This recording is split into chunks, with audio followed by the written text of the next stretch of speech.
ఇక్కడ Jubilee hills లోపల ఓటుకు 3,000 రూపాయలు, తర్వాత 2,000 రూపాయలు ఇస్తామని ఒక పార్టీ హామీ, 1000 నుంచి పెంచి మరో పార్టీ ప్రచారం ముయ్యక ముందే పంపిణీలు, బూతుల వారీగా ఓట్ల కొనుగోలు షురు, జూబ్లీ హిల్స్ లో వీటెక్కిన ప్రచారం. ఇక్కడ ఓటుకు అంటే ఇప్పుడు ఏమైపోయిందంటే బిజినెస్ అయిపోయింది ఓట్ అనేది. ఇప్పుడు 3,000 వంచుతున్నాడు, 2,000 వంచుతున్నాడు అని అంటే దాదాపు 4 లక్షల మంది ఓటర్స్ ఉన్నారు క్యాల్కులేషన్ చేసుకుంటే అక్కడ జూబ్లీ హిల్స్ లోపల. 4 లక్షల ఓట్ల లోపల కొంచెం 1 లక్ష అటు ఇటుగా ఓటు శాతం ఎంత తెలియదు కానీ 4 లక్షల ఓట్లు అయితే ఉండాలి కదా. క్యాల్కులేషన్ చూసుకున్నట్టయితే ఊరుకు ఇంటికి ఒక 2,000 రూపాయలు కానీ 3,000 రూపాయలు ఇచ్చినట్టయితే ఇన్ని లక్షల ఓట్లకు వాడు మరి ఎన్ని డబ్బులు పంచాలి, ఎన్ని డబ్బులు ఉంచుతాడు, కోట్ల మీద వ్యాపారం నడుస్తుంది కదా. ఆ విధంగా మనం క్యాల్కులేషన్ చేసుకోవాలి. వాడు ఇస్తున్నాడు అని అంటే వాడు ఎందుకు ఇస్తున్నాడు, మనకి అమ్ముకుంటున్నాడు ఓటుని, మనం ఓటు కొంటున్నాడు, మనం అమ్ముకుంటున్నాము. ఒక ఓటర్ గా మనము ఓటును అమ్ముకుంటున్నాము. ఓటుకు అమ్ముకుంటున్నాము అని అంటే ఆడి దగ్గర బానిసగా బతుకుతాం. వాడిచ్చే 500, 2,000, 1,000 రూపాయలు, 2,000 రూపాయలు పెద్ద లెక్కకు రావు. కానీ అవతల వ్యక్తి ఏం చేస్తాడంటే నీకు ఒక 200 రూపాయలు, 2 రూపాయలు ఇచ్చినప్పుడు వాడు చెప్పు చేతుల లోపల నువ్వు ఉండాల్సి వస్తుంది. వాడు ఏం చెప్తే అది వినాలి. అక్కడ ఏం చెప్తే అది వాడు చేయాలి. ఇప్పుడు నీకు రేపటి నీకు ఏదైనా ప్రాబ్లం వచ్చి పోతే వాడు ఏమంటాడంటే డైరెక్ట్ చెప్పేస్తాడు, అరే బాబు నువ్వు అప్పుడు ఎలక్షన్ లో నేను డబ్బులు ఇచ్చినా కదా, మరి నువ్వు ఈ పని చేయాలని అంటే నాకు ఎన్ని ఇస్తావు అని అడుగుతాడు. అప్పుడు ఏం చెప్తాడు, బిక్కమొహం వేసుకుంటాడు ఓటరు. ఇది ఏమైతుంది అంటే నీకు 2,000 ఇచ్చినా కాబట్టి నాకు 20,000 ఇచ్చేసేస్తే నీకు ఆ పని చేసి పెడతానని అంటాడు. ఈ విధంగా అయిపోయింది రాజకీయ నాయకులు. ఇప్పుడు ఓటు అనేది ఇప్పుడు ప్రజాస్వామ్యం లోపల ఓటు అనేది ఒక వ్యాపారంగా మారింది.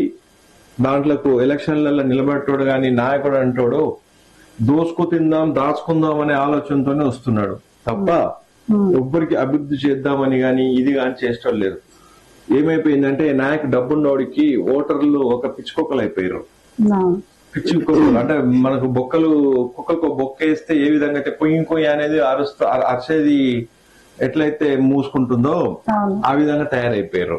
ఏది ఓటర్లు ఇక్కడ జూబ్లీస్ ఓటర్స్, అక్కడ ఎడ్యుకేటర్స్ ఉన్నారు, నాన్ ఎడ్యుకేటర్స్ కూడా ఉన్నారు. ఇక్కడ నీకు ఎర్రగడ్డ, దాని తర్వాత కృష్ణానగరు, దాని తర్వాత ఇవన్నీ యూసఫ్ గూడ, ఇవన్నీ తీసుకున్నట్టయితే బస్తీలు అవన్నీ. పేరుకు బంజారా హిల్స్. మనకు బంజారా హిల్స్ అంటే ఏం కనబడుతుంది, పెద్ద పెద్దోళ్ళు ఉంటారు, కోటీశ్వరులు ఉంటారు, అక్కడ సినిమా యాక్టర్లు ఉంటారు, రాజకీయ నాయకులు ఉంటారు అనేది ఒక భ్రమ లోపల ఉంటాం మనం. బంజారా హిల్స్ అంటే బంజారా హిల్స్ ఇల్లు కావాలరా బాబు, బంజారా హిల్స్ జూబ్లీ హిల్స్ ఇల్లు కావాలి అని ఆలోచన చేస్తాము. కానీ అక్కడ ఏమైపోతుంది అని అంటే బంజారా హిల్స్ అనే వరకు ఒక కొంతవరకు మాత్రమే అక్కడ నీకు మిగతా అంతా బస్తీలే. ఇక్కడ ఈ మన దగ్గర ఉన్న బస్తీల కంటే కూడా అధ్వానంగా తయారైనాయి. అక్కడ చిన్న చిన్న గల్లీలు, కొండ మీద ఇండ్లు, గరీబోళ్ళు బతకడానికి కంపు, వాసన, మురికి నీరు, ఇన్ని సంవత్సరాల స్లమ్ ఏరియా లాగానే ఉండిపోయింది. అవి ఎవరు కూడా దాన్ని పట్టుకుని ఆల్రెడీ ఎందుకు పట్టించుకుంటాడు చెప్పండి. ఇప్పుడు ఓటర్ 2 తెలిసి అయిపోయాయి ఓటర్కు. అదే విధంగా అది జరిగిపోతుంది. ఇక్కడ ఒక చిన్న కథ చెప్పాలి మనం దీని గురించి. ఓటుకు నోటు అనేది ఇప్పుడు ఓటుకు నోటు అనుకో. ఇప్పుడు యాజ్ గా నిన్న రేవంత్ రెడ్డి గారు ఓటుకు నోటు కేసులో దొరికిపోయింది. ఎక్కడ దొరికిపోయింది అప్పుడు ఎమ్మెల్సీ ఎలక్షన్లల్లా. ఎమ్మెల్సీ ఎలక్షన్ల గురించి మా పార్టీకి ఓటేయాలి అని చెప్పేసి అపోజిట్ ఉన్న పార్టీకి 50 లక్షల రూపాయలు ఆఫర్ చేసి సూట్ కేసు దొరికిపోయాడు. సేమ్ అదే సంస్కృతి ఇప్పుడు నడుస్తూనే ఉందన్నమాట. ఇప్పుడు ఆ ఓటుకు నోటు అన్నప్పుడు అక్కడ నీకు ఇచ్చినోడి మీద కేసు పెట్టిర్రు, మరి ఇప్పుడు ఇచ్చిన మీద కేసు ఎందుకు పెట్టరు? తీసుకున్నాడు ఏమనలేదు అక్కడ ఆ కేసులల్లా. ఇచ్చినోడు ఎవరు ఇచ్చారు? రేవంత్ రెడ్డి ఇచ్చారు. రేవంత్ రెడ్డి స్కాన్ చేసేసి మనం వీడియోలు పెట్టి అది పెట్టి ఇది పెట్టి ఇరికించారు. ఇప్పుడు ఇక్కడ కూడా ఎందుకు ఇవ్వద్దు? పెట్టారు. ఎందుకు పెట్టారు అని అంటే ఓటర్కు ఇప్పుడు ప్రభుత్వం ఏ ప్రభుత్వం ప్రభుత్వ అధికారులతోటే నోట్లు పంచుతున్నారు. ఇప్పుడు ఇక్కడ చిన్న స్టోరీ ఏంటంటే ఒక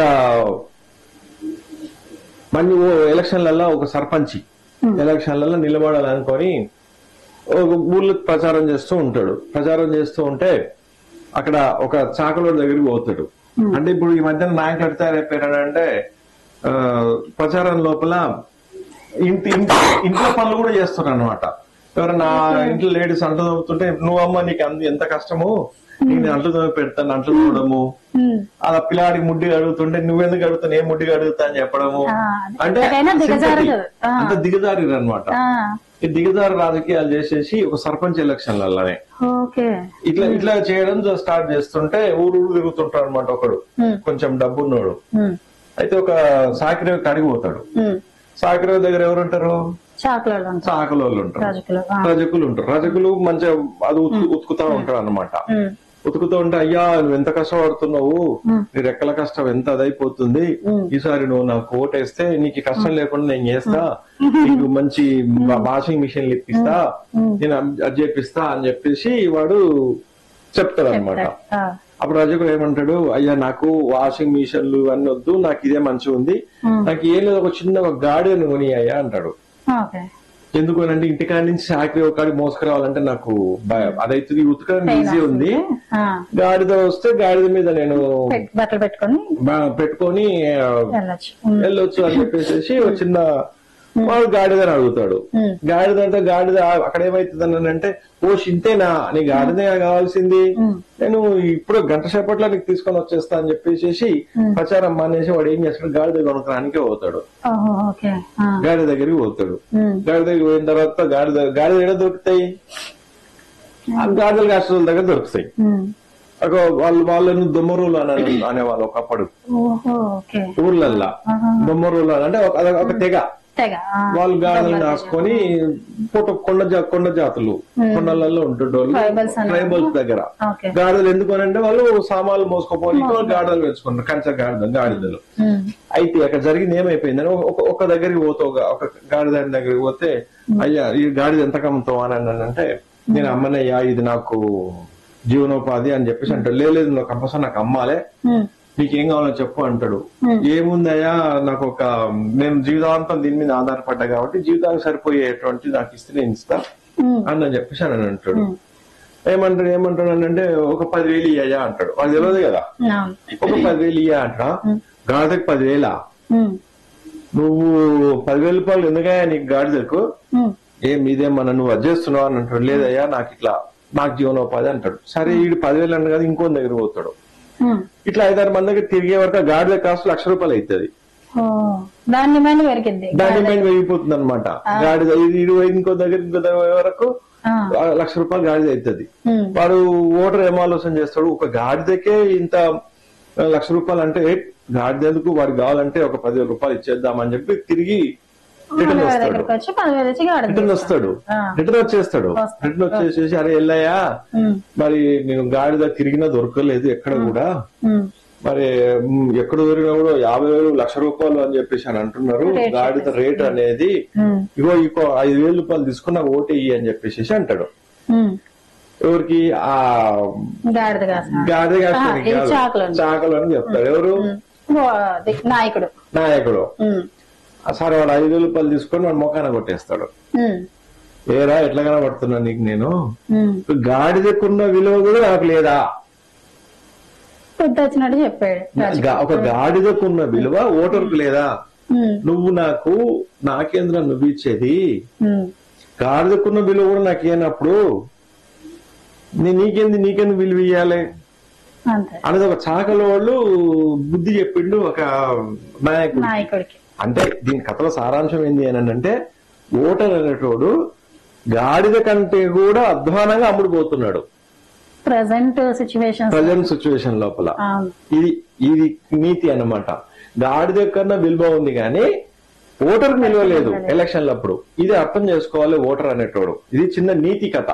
ఈ నీతి కథ లోపల మీరు ఏ విధంగా అర్థం చేసుకుంటే ఆ విధంగా అటు రాజకీయ నాయకులు కావచ్చు, ఇటు ఓటర్ కావచ్చు.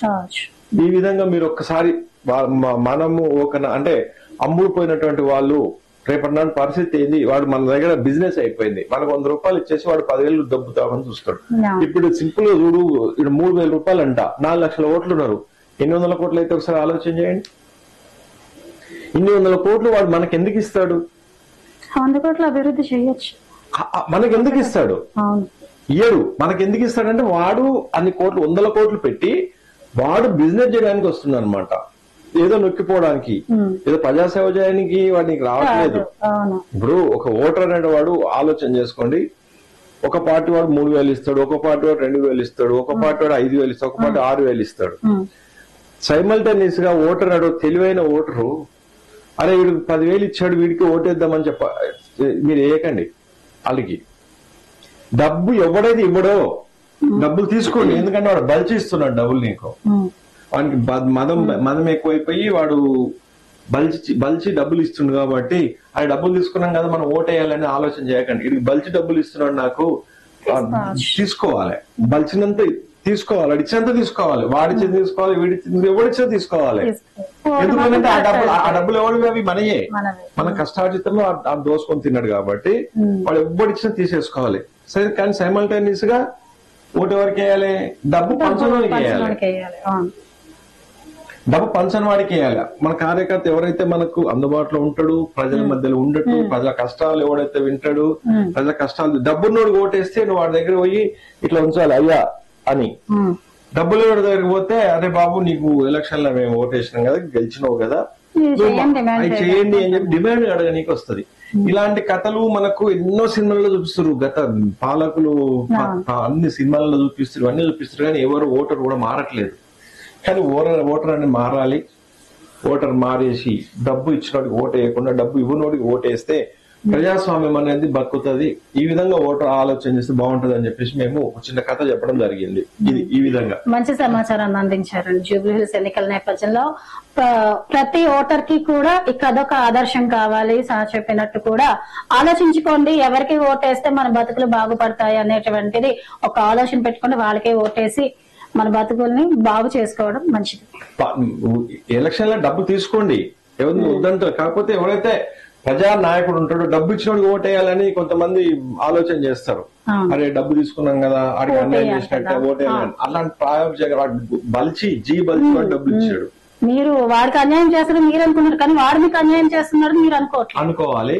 అనుకొని విజ్ఞతతోటి ఓటర్ మహాశయులు విజ్ఞత చాలా ఉంటది. కాకపోతే కొంతమంది కొన్ని ప్రలోభాలు లొంగి వాళ్ళ యొక్క ఓటు నమ్ముకుంటున్నారు. దానివల్ల ప్రజాస్వామ్యం దెబ్బతింటుంది, అభివృద్ధి కుంటుపడుతుంది. అదొక గుర్తుపెట్టుకోండి. 2 సంవత్సరాల నుంచి జూబ్లీహిల్స్ లా నాలాలు కంపు కొడుతూనే ఉంటాయి ఇప్పటికి కూడా కొన్ని ఏరియాలలో. ఇది ఈ విధంగా జరిగినటువంటి దాన్ని ఓటర్ మహాశయులు ఆలోచన చేసుకోవాలి.